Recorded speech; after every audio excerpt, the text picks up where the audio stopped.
નમસ્કાર મિત્રો, સ્વાગત છે તમારું બી કોમ્પિટિટિવ યુટ્યુબ ચેનલમાં।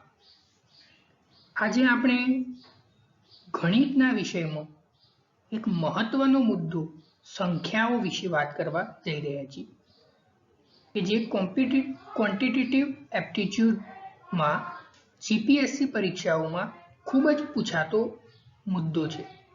તો આજે આપણે આ સંખ્યાઓ અને તેના પ્રકારો અને તેને લગતા કેવા કેવા પ્રશ્નો આવે છે તેની આપણે આ વિડિયો દ્વારા વાત કરીશું। તો શરૂઆત કરીએ આ વિડિયોની। સૌપ્રથમ તો પ્રાકૃતિક સંખ્યાઓ। તો પ્રાકૃતિક સંખ્યાઓ એટલે 1, 2, 3, 4, 5, 6 થી લઈને અંત સુધી એ બધી સંખ્યાઓને પ્રાકૃતિક સંખ્યાઓ કહેવામાં આવે છે। હવે જે આ પ્રાકૃતિક સંખ્યાઓ છે તે અસંખ્ય છે। આવો કોઈ એમસીક્યુમાં પૂછાઈ જાય કે પ્રાકૃતિક સંખ્યાઓ કેવી છે, તો તે અસંખ્ય હોય છે। પછી છે પ્રાકૃતિક સંખ્યાઓ માટે આપણે n વડે તેને દર્શાવીએ છીએ। 1 એ સૌથી નાની પ્રાકૃતિક સંખ્યા છે અને 1 એ વિશિષ્ટ સંખ્યા પણ છે। તો આ ધ્યાન રાખજો, આ પરીક્ષામાં પૂછાય છે કે સૌથી નાની પ્રાકૃતિક સંખ્યા નીચેમાંથી કઈ છે, તો આપણે 1 ને સિલેક્ટ કરીશું। તેમજ 1 ને ગુણાકાર અને ભાગાકાર માટે તટસ્થ છે। 1 જોડે કોઈ બી સંખ્યાને આપણે ગુણાકાર કરીએ અથવા તો ભાગાકાર કરીએ તો તેનું તટસ્થ સ્વરૂપે તે વર્તે છે, એટલે કે જેના સાથે ગુણીએ એનો એ જ રહે છે। માનો કે 5 ને ગુણ્યા 1 કરીએ તો જવાબ 5 જ આવશે, એટલે કે 1 ગુણાકાર અને ભાગાકાર માટે તટસ્થ હોય છે। તો આવી રીતે આપણે પ્રાકૃતિક સંખ્યાઓને ઓળખીશું। હવે વાત આગળનો ટોપિક છે તે પૂર્ણ સંખ્યાઓ। તો પૂર્ણ સંખ્યાઓ એટલે 0, 1, 2, 3, 4, 5, 6 વગેરે સંખ્યાઓને પૂર્ણ સંખ્યાઓ કહેવામાં આવે છે। એટલે કે આમાં પ્રાકૃતિક સંખ્યાઓ તો ખરી જ અને સાથે સાથે 0 ને પણ આમાં ગણવામાં આવે છે, એટલે તે પૂર્ણ સંખ્યાઓ બની જશે। પછી જે પૂર્ણ સંખ્યાઓ એ અસંખ્ય છે, જેમ પ્રાકૃતિક સંખ્યાઓ અસંખ્ય છે તેમ પૂર્ણ સંખ્યાઓ પણ અસંખ્ય જ છે। પૂર્ણ સંખ્યાઓ બરાબર 0 વત્તા પ્રાકૃતિક સંખ્યાઓ, એટલે કે પૂર્ણ સંખ્યાઓમાં પ્રાકૃતિક સંખ્યાઓનો તો સમાવેશ થાય જ છે અને વધુમાં શૂન્યનો પણ સમાવેશ થાય છે, કે જે પ્રાકૃતિક સંખ્યામાં શૂન્યનો સમાવેશ થતો નથી।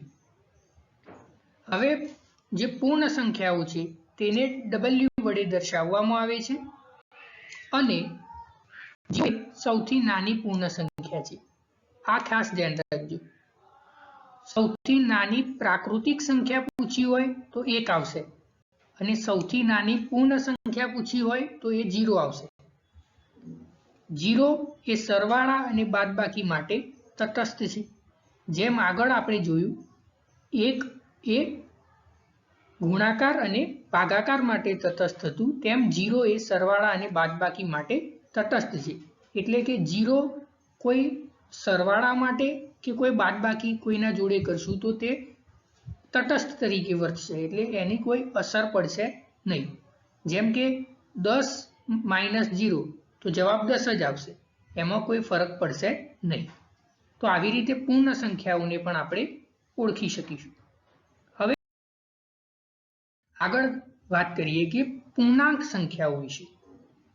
તો પૂર્ણાંક સંખ્યાઓ એટલે ઋણ, શૂન્ય અને ધન સંખ્યાઓનો સમાવેશ થાય છે પૂર્ણાંક સંખ્યાઓમાં।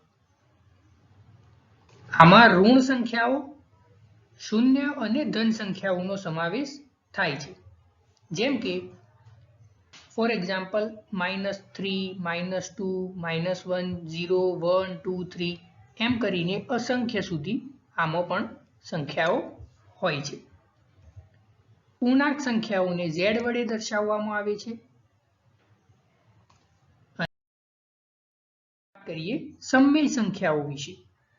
તો સમમેય જે સંખ્યાઓ છે તે જો a અને b બંને પૂર્ણાંક હોય, કોઈ a સંખ્યા અને b સંખ્યા પૂર્ણાંક હોય તથા b ને શૂન્યેતર પૂર્ણાંક હોય તો a is not equal to b હોય તો a ડિવાઇડ બાય b ને સમમેય સંખ્યા કહેવામાં આવે છે.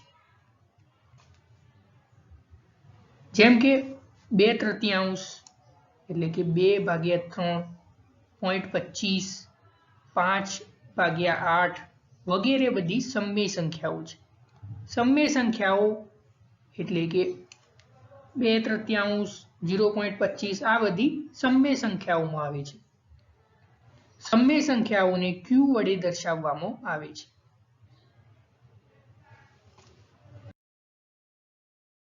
અસમમેય સંખ્યાઓ વિશે. સમમેય સંખ્યા ન હોય એવી સંખ્યાઓને અસમમેય સંખ્યાઓ કહેવાય છે. આ સિમ્પલ છે કે જે સમમેય ન હોય તેવી સંખ્યાઓને અસમમેય સંખ્યાઓ કહેવાય. જેમ કે √3 વર્ગમૂળમાં 3 એટલે કે બરાબર 1.73 સમથિંગ થાય છે. એવી જ રીતે વર્ગમૂળમાં 7 √7, એવી જ રીતે √9, √11 વગેરે જેવી સંખ્યાઓને અસમમેય સંખ્યાઓ તરીકે ઓળખવામાં આવે છે. અહીં એક વાત નોંધવી જરૂરી છે કે 22/7 એ સમમેય સંખ્યા થઈ જશે. 22/7 એ સમમેય સંખ્યા થઈ જશે, જ્યારે કે √11 એ અસમમેય સંખ્યા થઈ જશે. તો આ ફરકને આપણે ધ્યાનમાં રાખવાનો છે. પરીક્ષામાં ઘણીવાર આ પણ પૂછાઈ જતું હોય છે. તે છે વાસ્તવિક સંખ્યાઓ વિશે. તો વાસ્તવિક સંખ્યાઓ તો આમાં દરેક પ્રકારની સંખ્યાનો સમાવેશ થાય છે. વાસ્તવિક સંખ્યાઓમાં દરેક પ્રકારની સંખ્યાઓનો સમાવેશ થઈ જાય છે. જેમ કે પ્રાકૃતિક સંખ્યાઓ, પૂર્ણ સંખ્યાઓ, પૂર્ણાંક સંખ્યાઓ, સમમેય સંખ્યાઓ, અસમમેય સંખ્યાઓ આ બધી જ વાસ્તવિક સંખ્યાઓમાં સમાવેશિત છે. એટલે કે વાસ્તવિક સંખ્યાઓમાં બધી જ આપણે આગળ જે જોઈએ બધી જ સંખ્યાઓનો સમાવેશ થઈ જાય છે. વાસ્તવિક સંખ્યાઓને r વડે દર્શાવવામાં આવે છે. અને આપ જોઈ શકો છો કે આપણે આગળ જોયું એમ પ્રાકૃતિક સંખ્યાઓ, પૂર્ણ સંખ્યાઓ, પૂર્ણાંક સંખ્યાઓ, સમમેય સંખ્યાઓ અને અસમમેય સંખ્યાઓનો સમાવેશ એ વાસ્તવિક સંખ્યાઓમાં સમાવેશ થઈ જ જાય છે. એટલે કે વાસ્તવિક સંખ્યાઓ એ સૌથી મોટું ગ્રુપ થયું. તો કે નિરપેક્ષ મૂલ્ય વાળી વાત. તો નિરપેક્ષ મૂલ્ય કોઈ પણ પ્રકારના ચિહ્નને ધ્યાનમાં લીધા વગર સંખ્યાના આંકડાકીય મૂલ્યનું સંખ્યાનું નિરપેક્ષ મૂલ્ય કહેવાય છે. એટલે કે કોઈ પણ આપણને આંકડો હોય એનું જે ચિહ્ન હોય એને ધ્યાનમાં રાખતા નથી, પરંતુ જે આંકડાનું જે મૂલ્ય હોય એને જ ધ્યાનમાં લઈએ છીએ. તો એને નિરપેક્ષ મૂલ્ય તરીકે ઓળખવામાં આવશે. જેમ કે +7 નું નિરપેક્ષ મૂલ્ય શું થશે? તો +7 નું નિરપેક્ષ મૂલ્ય +7 જ થશે. એવી જ રીતે -3 નું નિરપેક્ષ મૂલ્ય તો +3 જ થશે. કેમ કે અહીંયા માઇનસ નીકળી જશે, કારણ કે નિરપેક્ષ મૂલ્યમાં આપણે કોઈ ચિહ્નને ધ્યાનમાં લેતા નથી. તો એવી જ રીતે અહીંયા પ્લસ હોય તેને પણ આપણે ધ્યાનમાં લેશું નહીં, કે માઇનસ હોય તો પણ ધ્યાનમાં લેશું નહીં. આપણે તો શું ખાલી ધ્યાનમાં લેશું કે આંકડાકીય જે મૂલ્ય છે એને જ ધ્યાનમાં લેવાનું છે. હવે આપણે કે સ્થાન કિંમત વિશે. તો સ્થાન કિંમત એટલે કે કોઈ પણ સંખ્યાના પ્રત્યેક અંકની કિંમત તેના સ્થાનના આધારે નક્કી કરવામાં આવે છે. તો તેને તે અંકની સ્થાન કિંમત કહેવામાં આવે છે. એટલે કે સ્થાનને આધારે પ્રત્યેક જે અંક છે એની કિંમત નક્કી થાય છે, તો એને સ્થાન કિંમત કહેવામાં આવે છે. ઉદાહરણ દ્વારા આપણે વધુ સમજીએ કે એક ઉદાહરણ છે 1290. 34। તો આમાં 1 ની કિંમત અલગ હશે, 2 ની કિંમત અલગ હશે, 3 ની કિંમત અલગ હશે અને 4 ની કિંમત અલગ હશે, કેમ કે તેમનું સ્થાન અલગ અલગ છે। તો અહીં આ જે 4 છે તેની કિંમત 4 રહેશે। પછી 3 જે છે તે દશકના ગુણાંકમાં છે તો તેની કિંમત 30 થશે, કેમ કે તે દશકના ગુણાંકમાં છે તો 3 ગુણ્યા 10 બરાબર 30 થશે। એવી જ રીતે અહીં 2 છે જે તેની કિંમત 200 થશે, કારણ કે તે 100ના ગુણાંકમાં છે તો 2 ગુણ્યા 100 એટલે 200। અને 1 ની કિંમત એ 1000 થશે, કારણ કે તે 1000ના ગુણાંકમાં છે। તો આવી રીતે આપણે આ બધો સરવાળો પછી કરીશું તો આપણને જવાબ મળશે 1234। તો આવી રીતે દરેક અંકની એના સ્થાનના આધારે સ્થાન કિંમત હોય છે। હવે એ અંક કિંમતની વાત કરીશું। હવે અંક કિંમત એટલે શું કે કોઈ પણ સંખ્યાના પ્રત્યેક અંકની સ્થાન કિંમતને આધારે નક્કી કરવામાં આવતી નથી। તો અંક કિંમતની જ્યારે વાત કરવામાં આવે ત્યારે એની સ્થાનને બાબતે કંઈ લેવા દેવા રહેતું નથી, પરંતુ જે તે કિંમતને અંકની જ કિંમત ગણવામાં આવે છે। મતલબ કે જે અંક હોય એ તેની કિંમત, જાણે કે 5 હોય તો 5, 7 હોય તો 7, એમાં આપણે એ જોતા નથી કે એનું સ્થાન કઈ જગ્યાએ છે। અંક કિંમતને સ્થૂલ કિંમત તરીકે પણ ઓળખવામાં આવે છે। તો આ મહત્વનું થઈ જાય છે, પરીક્ષામાં ખાસ પૂછાઈ જતું હોય છે કે કોઈ ઉદાહરણ આપ્યું હોય 5230 માં 5ની સ્થૂલ કિંમત કઈ છે, તો આપણે તો અંક કિંમત જાણેલું હોય તો સ્થૂળ કિંમત પૂછાય તો આપણે અટવાઈ જતા હોય છીએ। તો અહીં ધ્યાન રાખવું કે અંક કિંમત એને જ સ્થૂળ કિંમત કહેવામાં આવે છે। ઉદાહરણ તરીકે જોઈએ કે એક કિંમત છે 1234, તો અહીં 4ની જે અંક કિંમત છે તે 4 થશે, 3ની અંક કિંમત 3 થશે, એવી જ રીતે 2ની અંક કિંમત 2 થશે અને 1ની અંક કિંમત 1 જ થશે। તો અહીં આપણે જે અંક હોય છે એની સ્થાનને આધારે કંઈ પરવા કરતા નથી, પરંતુ આપણે જે અંક હોય તેની કિંમતને જ દર્શાવીએ છીએ। તો આવી રીતે અંક કિંમત આપણે શોધીએ છીએ। તો હવે વાત છે રોમન અંકો વિશેની। તો રોમન અંકો એટલે જેમ કે આપણે ઘણીવાર જોયું હશે કે રોમન અંકમાં 1ને આવી રીતે લખાય છે, 2ને આવી રીતે લખાય છે, 3ને આવી રીતે 3i ની જેમ લખાય છે, 4ને આવી રીતે લખાય છે, 5ને આમ v તરીકે લખાય છે અને એના પછી 6, 7, 8 અને 10ને x તરીકે લખવામાં આવે છે। તો આવી રીતે આપણે રોમન અંકોને પણ ઓળખી શકીએ છીએ અને લખી શકીએ છીએ। અહીં એક શોર્ટ ટ્રીક છે કે 1 માટે i, 5 માટે v, 10 માટે x, એવી જ રીતે 50 માટે l અને 100 માટે c,